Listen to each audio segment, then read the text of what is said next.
জয় গুরু বামদেব, জয় মা তারা। আজকে প্রতিদিনের ন্যায় আবার তোমাদের মধ্যে চলে এলাম। আমি শুভঙ্কর শাস্ত্রী। আজকে যে বিষয় আমার আলোচনা, তন্ত্র সাধনার একটি মহা সাধনা, পঞ্চমুণ্ডী সাধনা। এই সাধনা কেন মানুষ করে, এই সাধনা করতে গেলে কি কি মাথার প্রয়োজন হয়, এই সাধকের যে জীবনে পঞ্চমুণ্ডী সাধনা কতটা গুরুত্বপূর্ণ, এই সাধনা যে মাথাগুলো কিভাবে জাগরণ করতে হয়, কিভাবে এই আসন স্থাপন করতে হয়, বিধিবৎ যতটা সব এই আমি প্রোগ্রামে আজকে বলবো। তোমরা যারা যেখান থেকে দেখছো প্রোগ্রামটি লাইক, কমেন্ট, সাবস্ক্রাইব অবশ্যই করো। তো যারা তন্ত্র শিখতে চাইছো, তন্ত্রকে জানতে চাইছো, তন্ত্রের বিভিন্ন ভৌতিক কথা, ভৌতিক বিদ্যা এবং ভয়ানক বিদ্যার উপর আগ্রহ আছো, তাদেরকে তারা আশ্রমের এই নাম্বার যে দেওয়া আছে এই নাম্বারে যোগাযোগ করো। আর যারা তন্ত্রকে বিভিন্ন রকম জায়গায় কাজ করেছো, হওয়া কাজ হচ্ছে না, বাধা, একাধিকভাবে বার বশীকরণ করাচ্ছ, বশীকরণ হচ্ছে না, বিচ্ছেদ করছো, বিচ্ছেদ হচ্ছে না, বান কাউকে করছো, বান লাগছে না, এরকম যদি হয়ে থাকে, অনেক তান্ত্রিক বলছে কাটিয়ে দিচ্ছে, অনেক তান্ত্রিক বলছে আমি এখান থেকে প্রয়োগ করছি কিন্তু ওর গায়ে তাবিজ করে আছে, তাবিজ কাটছে না, আবার অনেকে বলছে ওর পেটে ওষুধ আছে তাই হচ্ছে না, নানা লোকে নানা। তাই আমি বলবো এইসব কথায় কান না দিয়ে, যদি কেউ তান্ত্রিক প্রপার হয়ে থাকে, তিনি কাজটি করার আগে, সে যে কোনো ক্রিয়া করার আগে, সে বশীকরণ, বিচ্ছেদ, মারণ, যার উপর প্রয়োগ হচ্ছে তার উপর যতই রকম প্রয়োগ করা, দা বাধা যা কিছু হোক না, সেখানে তন্ত্রের বগাবগি প্রয়োগ আছে, সেখানে তন্ত্রের তারাচারী প্রয়োগ আছে, সেখানে তন্ত্রের বিভিন্ন কুফরি বিদ্যার প্রয়োগ আছে। সে সমস্ত প্রয়োগের মাধ্যমে সে তাবিজ, কবচ সব কেটে এবং তার পেটে যতই ওষুধ থাকবে সব নষ্ট করে দিয়ে সেই বশীকরণ করা, কাউকে ফিরিয়ে এনে দেওয়া, সবই করা যায়। কিন্তু তার গুরু তাকে কৃপা করে কতটা শিখিয়েছিলেন সেটা আগে দেখা দরকার। আর এই ব্রহ্মময়ী তার উপর কতটা কৃপা করেছে সেটাও দেখা দরকার। নতুবা সে করবে কি করবে, আমি কাউকে ছোট করছি না, তার হয়তো ওইটুকুই বিদ্যার সীমাবদ্ধ, হয়তো তোমাকে সে লজ্জায় বলতে পারছে না। যাই হোক, যদি কারো মনে করছো যে এরকম হচ্ছে না, এতটা ভেঙে পড়ার কারণ নেই, চিন্তার বিষয় নেই, মায়ের এই দরবার তো আছে, মাকে জানাও, মাকে তোমার অন্তরের কথা জানাও। আর যারা মনে করছো আমার দর্শন করবে, আমার সঙ্গে চাইছো, তারা আশ্রমের ওই নাম্বারে ফোন করে অবশ্যই তোমাকে ওই গাইড করে কিভাবে দেখে তোমাকে ফিরিয়ে আসতে হবে, তোমার মনের ইচ্ছাকে কিভাবে ব্ল্যাক ম্যাজিক প্রয়োগের মাধ্যমে তোমার ইচ্ছাকে পূর্ণ করতে হবে, সেটা আমি শুভঙ্কর শাস্ত্রী করে জানি। যাই হোক, পঞ্চমুণ্ডী সাধনা একটি ভয়ঙ্কর সাধনা, যা সব সাধনার তুলনায় কোনো অংশে কম। এই পঞ্চমুণ্ডী সাধনা সাধারণ কোনো ব্যক্তির জন্য নয়। এই কোনো সাধনা একমাত্র যারা পূর্ণাভিষিক্ত, বেরাচারী বা দিব্যমার্গের সাধক, তাদের জন্য এই সাধনা প্রযোজ্য। পঞ্চমুণ্ডী সাধনা তো আমরা জানি 5টি মাথার প্রয়োজন হয়, কিন্তু 5টি মাথা কিন্তু হলেই হবে না। যেমন পঞ্চমুণ্ডী সাধনা করতে গেলে আমাদের প্রথমত মানুষের মাথা, যেটাকে আমরা চণ্ডাল নিতে পারি, বা অপঘাতে মরেছে এমন কোনো ব্যক্তি মাথা নেওয়া যেতে পারে, মরা মা। এবং মেল ফিমেলের একটা ব্যাপার থাকে, যদি কোনো ছেলে সাধনা করতে চায়, সেখানে চণ্ডালের মাথা হলে প্রশস্ত, বা অপঘাতে মৃত্যু, যদি কোনো পঞ্চমুণ্ডী সাধনা নিজের জন্য সে করতে চায়, কোনো সাধক যদি করতে চায়, তাহলে সেই ক্ষেত্রে তার সাধনার অন্তিম স্তরে পাওয়ার জন্য বা সাধনা করার জন্য, তাহলে 5টি অপঘাতে মৃত্যু হয়েছে, 5টি এরকমই পশু এবং মানুষের অপঘাতে জোগাড় করতে হবে। পঞ্চমুণ্ডী সাধনায় তোমার প্রথমত কি বলবো এক কথায়, মানুষের মাথা বা চণ্ডালের মাথা, হনুমানের মুন্ড, সাপের মুন্ড, শৃগালের মুন্ড এবং বেদির মুন্ড, এই 5টি মাথা হলো পঞ্চমুণ্ডী। এছাড়াও 5টি নরমুণ্ড দিয়েও পঞ্চমুণ্ডী আসন করা যেতে পারে। সেটি মেয়ে এবং ছেলে মিশিয়েও করা যেতে পারে, সেটি আবার পুরোপুরি ছেলের মাথা দিয়েও করা যেতে পারে। আবার 4টি মেল ফিমেল থাকলো, মাঝে একটি জারদের মাথা দিয়েও পঞ্চমুণ্ডী করতে পারে। সাধক নির্ভর করবে তার সাধনা কিভাবে করতে চাইছে সেইভাবে, কিন্তু অ্যাকচুয়ালি পঞ্চমুণ্ডীতে 5 রকম মাথার উল্লেখ আছে শাস্ত্রে। সেটা হনুমান, সেটা হচ্ছে তোমার শিয়াল, সাপ, বেজি এবং মানুষের একটি মাথা। এই পঞ্চমুণ্ডী এই মাথাগুলো প্রথমত জোগাড় করতে হয়। এছাড়া পঞ্চমুণ্ডীতে আরো যদি সাধক মনে করে নবমুণ্ডী আসন স্থাপন করতে পারে। আবার যদি সাধক 5টি মাথা জোগাড় না করতে পারে, ত্রিমুণ্ডী সাধনাও করতে পারে, 3টি মাথা জোগাড় করে। আর এইগুলো থেকে জানতে হয়, শিখতে হয়। তার জন্য একটা নির্দিষ্ট তান্ত্রিক জ্যোতিষ জ্ঞান দক্ষত তান্ত্রিকের কাছে যেতে হয়। আবার যদি কেউ 3টে মাথা জোগাড় না করতে পারে, একটি মাথার উপর সাধনা করা যেতে পারে। শাস্ত্র এইভাবে বলছে। পঞ্চমুণ্ডী সাধনায় এবার তো জোগাড় হলো 5 রকম মাথা। এই মাথাগুলোকে অপঘাতে ধরো মৃত্যু হয়েছে এমন ব্যক্তি, সেটা জলে ডুবে হতে পারে, সাপে কামড়ে হতে পারে, যুদ্ধে গেছে কিন্তু যুদ্ধে গিয়ে তার আর ফিরে আসেনি, গত হয়েছে, সেই রকম ব্যক্তির মাথা হবে। কিন্তু গলায় দড়ি দিয়ে বা সুসাইড করে মরেছে, এই মাথা পঞ্চমুণ্ডীর জন্য না নেওয়াটাই ভালো। অপঘাতে মৃত্যু হয়েছে কিন্তু তার স্বইচ্ছায় মৃত্যু হয়, এইরকম অপঘাতেই মৃত্যু, সেটা সাপ হনুমান, তার স্বইচ্ছায় মৃত্যু না, সেই রকম অপঘাতের মাথা হবে।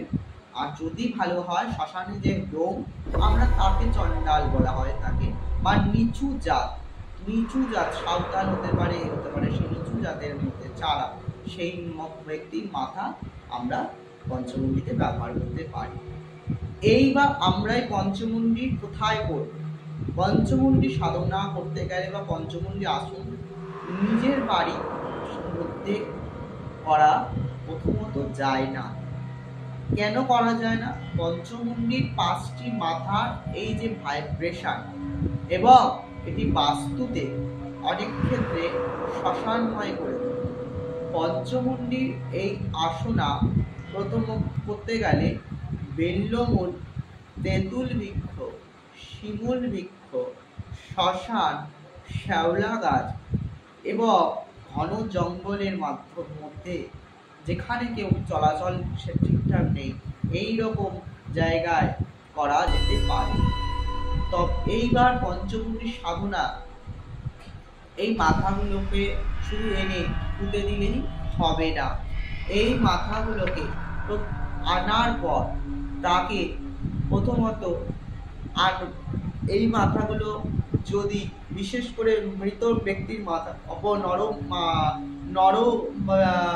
মানুষের মাথা যেটা বলছিলাম, তার যে দশা এবং শ্রাদ্ধ হওয়ার আগে যদি তার মাথাটাকে জোগাড় করতে হবে, অর্থাৎ তার মাথার মধ্যে তখন মাংস রক্ত লেগে থাকে, এই মাথা এনে একটা নির্দিষ্ট জায়গায় তাকে পচিয়ে তার দশাপিন তার উপর বসে আগে সাধনা করতে হয় মাথার উপর বসে। এইভাবে ওই মাথাগুলোর উপরে সামনে রেখে মাথাগুলোর উপরে নির্দিষ্ট মন্ত্র জপ করতে হয়, বলিপাত্র স্থাপন করতে হয় এবং একটি মাথার এক একটি ভোগ দিতে হয়। এছাড়া সামনে কিছু মদ্য, মাংস, শোল মাছ পোড়া, মাসকলাই, কিছু ফুল, জবা পুষ্প, যন্ত্রপুষ্প, অপরাজিতা পুষ্প, এইভাবে দিয়ে মাথাগুলোর সামনে বসতে হয়। মাথাগুলোকে প্রথমত গোলাপ জল, জবা কুসুম তেল এবং অগরু, অষ্টগন্ধা বিভিন্ন দিয়ে মাথাগুলোকে অভিষেক করাতে হয়। অভিষেক করানোর পর এক হাতে বাঁ হাতে মাথা, ডান হাত দিয়ে মাথাগুলোকে ধরে বা বাঁ হাতে এক একটা মুদ্রার ভঙ্গিমায় মাথাগুলোকে হাতে তুলে নিয়ে এক হাতে করটি মালা জপ করতে হয়। নির্দিষ্ট মন্ত্র আমি এখানে বলছি না। এইভাবে সাধক রাত নিশি প্রহরে রাত ৯টা ৫৪ পর থেকে বসবে, সারা রাত ব্যাপী এইভাবে সাধনা করবে।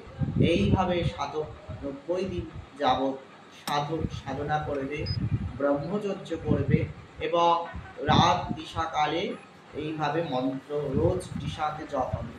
এই জপ চলাকালীন সাধকের কিন্তু নানা রকম ভয়, ভীতি এবং যে পঞ্চমুণ্ডী সাধনা করতেছে বা পঞ্চমুণ্ডীর বীজ মন্ত্রগুলো যে আছে করতে গেলে যখন যোগ করবে, তার বাড়ির কারোর যদি ঘরে থেকে এই সাধনা মন্ত্র জপ টপ করে, এতে বাড়ির কারোর মৃত্যু হওয়া, অ্যাক্সিডেন্ট হওয়া, এমনকি এই সাধনা চলাকালীন তোমার গাত্র বন্ধন অনেক সময় কাজ করে না।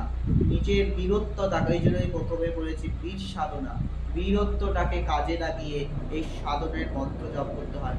নতুবা এমন ভয় পেতে পারো যে মাইন্ড, নার্ভ, স্নায়ু অনেক সময় খারাপ হয়ে যেতে পারে, বা এই সাধনা করতে গিয়ে অনেকে দেখা যায় পাগল হয়ে যাওয়া, প্যারালাইসিস হয়ে যাওয়া দেখা যায়।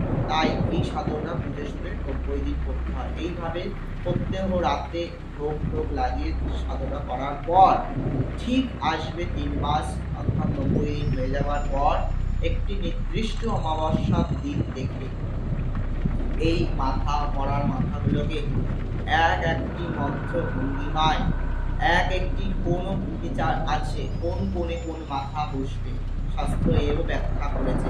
তুমি মানুষের মাথাটা কোথায় বলবে, সাপের মাথা কোথায় বলবে, এইরকম ব্যাখ্যা করেছে। কেন? তোমার ইচ্ছা মতন বসানো হবে না, তোমার মাটি থেকে ১.৫ হাত নিচে এই মাথাগুলোকে পুঁততে হবে।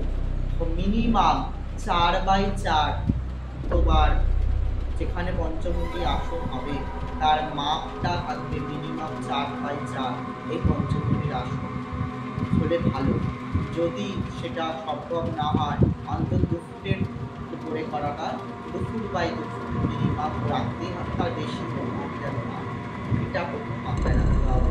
এইবার অমাবস্যা রাত্রে উলঙ্গ হয়ে এই মাথাগুলোকে একটা মন্ত্রে ওইখানে স্থাপন করতে হয়। মাথায় গুলোকে স্থাপনের পর সেখানে রক্ত, বস্ত্র এবং বলি রক্ত দিয়ে এই মাথাগুলোকে অভিষেক করানো হয়। অভিষেক করানোর পর তার মধ্যে বিভিন্ন রকম আমাদের প্রত্যেকটি সুপারি এবং জবা কুসুম তেল, বিভিন্ন রকম দ্রব্য, জড়িবুটি সমস্ত দিয়ে, এই কিছু কিছু থাকে গাছে ২-১টা সিঁদুর দিতে হয়, দিয়ে ওই মাথাগুলো এক মাটি চাপা দিয়ে এইবার ওই উপরে সাধনা করতে হয়। এইবার শুরু হয় মহাসাধক। এই সাধনা করলে সাধকের ইষ্ট দর্শন প্রাপ্তি এবং পরিষ্কার হয়ে যায়। এতে কি হয়, দেবীর কৃপা তাড়াতাড়ি সাধকের উপর পড়ে এবং সাধক আস্তে আস্তে এবং সাধক আস্তে আস্তে না চাইতে এই সাধনায় সিদ্ধিরা মনে করে। সে কিন্তু কোনো কিছু এই সাধনা পঞ্চমুণ্ডী সাধনার মাধ্যমে মানুষের ভূত ভবিষ্যৎ জেনে যাওয়া, এই সাধনায় চলাকালীন আসন সাধনা করতে সিদ্ধিরা করতে পারলে সে ওই আসন থেকে যদি মাটি তুলে যদি মানুষকে দিয়ে দেয়, সেই মাটিতে মানুষের অনেক দুরারোগ্য এবং মানুষের যে কোনো হওয়া কাজে বাধা, এরকম বিভিন্ন রকম যে কোনো কার্য সিদ্ধ হয়ে যায়। তার জন্য যার জন্য বিধিবদ্ধ, সে কিন্তু একটা আলাদা লেভেলের ভূমিকায় পৌঁছে যায়। তার ক্ষমতা আর ৫টা তান্ত্রিক সাধকদের থেকে তার ক্ষমতার দ্বিগুণ হয়ে যায়। আমাদের পঞ্চতত্ত্বর নাম শুনেছি, পঞ্চ ইজ ইকুয়াল টু এই পঞ্চমুণ্ডী, অর্থাৎ আকাশ তত্ত্ব, বায়ু তত্ত্ব, তত্ত্ব মরুতত্ত্ব, অর্থাৎ আকাশ, আমাদের যে অগ্নি, বায়ু, জল সব কিছুই আছে, এই পঞ্চমুণ্ডের আসনে সব কিছুই আমরা ইন্ডিকেট পাচ্ছি। আমাদের এই সাধনা করলে আমাদের কুণ্ডলিনী শক্তির জাগরণ হয় তাড়াতাড়ি, এবং আধ্যাত্মিকতা আমাদের অনেক অন্তিম পর্যায়ে চলে যায়, এবং দেবী কৃপা আমাদের জীবনে তাড়াতাড়ি করে। আর পঞ্চমুণ্ডী আর এক রকম যেটা হয়, যেটা বলছিলাম, 5টি নরমুণ্ড দিয়ে যে পঞ্চমুণ্ডী, এই প্রেত পঞ্চমুণ্ডী সাধনায়ও কিন্তু মানুষ করা হয়। কাম্য ক্রিয়া, অর্থাৎ ক্রিয়াকলাপ তাড়াতাড়ি করার জন্য, যে কোনো এই ক্রিয়া কিছু করার জন্য এই 5টি নরমুণ্ড দিয়ে কিন্তু করা হয়। এটাতে ইষ্ট সাধনা করা যেতে পারে, প্রেত সাধনা করা যেতে পারে, অনেক কিছু করা যেতে পারে। নানা রকম মানুষের সাধনা, ওই আসনের উপর বান, উচ্ছেদ, মারণ এবং অবিচার কর্ম কিন্তু এই 5টি নরমুণ্ডের উপর বসেও কিন্তু করে দিতে পারে। এই সাধনা খুব গুচ্ছ এবং বিভিন্ন মন্ত্র আছে, এবং মাথাগুলো রোগ একটুখানি জোগাড় করাটা খুবই দরকার। রোগে ভুলে মরেছে, অসুখ করে মরেছে, যা তা বুড়ো ছুড়ো যার মাথা এসে বসিয়ে দিলাম হবে না। তাই আশা করি তোমাদের প্রত্যেকে শুনতে ভালো লাগলো। তাই পঞ্চমুণ্ডীর এরকম আরও বৃহৎ জিনিস হয়। তাই আজকে আমি এইটুকুই জানালাম। আরও যদি এর ডিটেলস জানাতে চাই, এবার কীভাবে আর কী কী মন্ত্র হয়, কীভাবে করবে, আরও ভিডিও, তাই ভিডিওটি 1 ঘন্টা 1.5 ঘন্টা হয়ে যাবে। সময় যে আমি নাই, তবু বলে যাই, আমি ছিলাম, আমি আছি। জয় গুরু বাপ, জয়।